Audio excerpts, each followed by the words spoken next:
Welcome to the 5th day of our first week of Morning Momentum. I hope that you have enjoyed this week as much as I have, and I hope that your days are starting better. A little bit more passion, a little bit more momentum as you head into your day.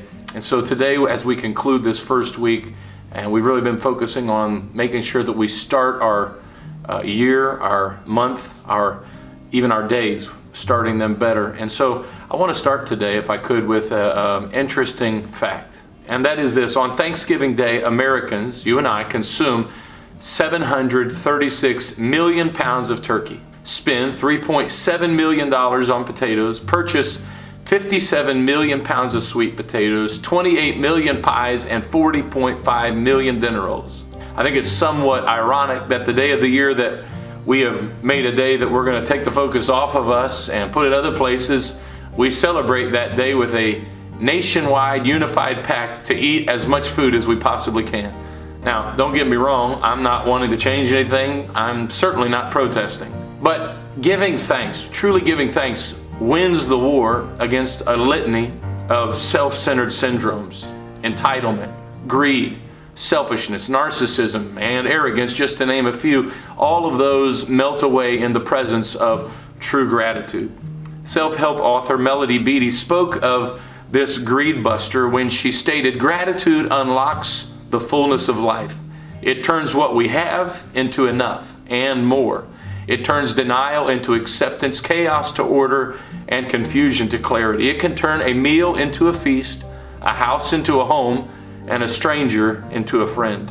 We find in the Gospels an account of Jesus encountering 10 lepers. These men were stricken with the incurable infection of their day. Just the thought that one might have contracted this diabolical disease signaled panic and trepidation. Yet the Bible tells us that Jesus did what contemporary medicine would have never been able to accomplish. He healed them all. The 10 lepers then hurried to go through the process and the ritual that would reinstate them into society and revitalize their fractured life. The Bible says that of the 10 that had been healed, one turned back and began to profusely express his gratitude to the one that had healed him. Even through the printed text, we sense sadness in the voice of Jesus when he asks the grateful man, "Where are the other 9?"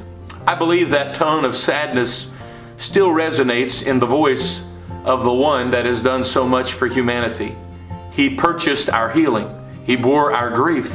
He took our shame and became the ransom for our salvation, and yet so few return to give him thanks. Yet for the one healed leper that did come to express his thanks, little did he know that his expression of gratitude would lead Jesus to upgrade his healing to wholeness. Notice that it was not just his gratitude.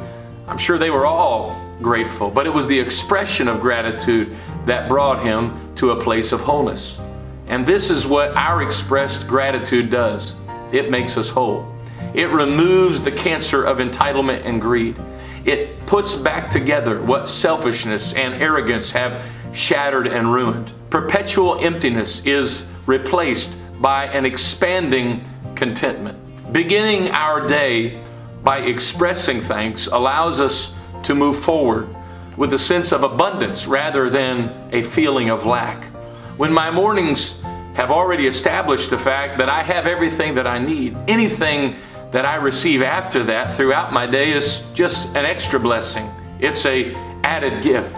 The great Native American Shawnee chief by the name of Tecumseh presented the challenge when he said this: "When you rise in the morning, give thanks for the light, for your life, for your strength. Give thanks for your food and for the joy of living. If you see no reason to give thanks, the fault lies in you." So what is it today that you are thankful for? Before you walk out the door to begin another day, I challenge you, list 5 things that you are thankful for. Who is it that you're grateful for? And when is the last time you expressed that to them? Or are you just assuming that they know?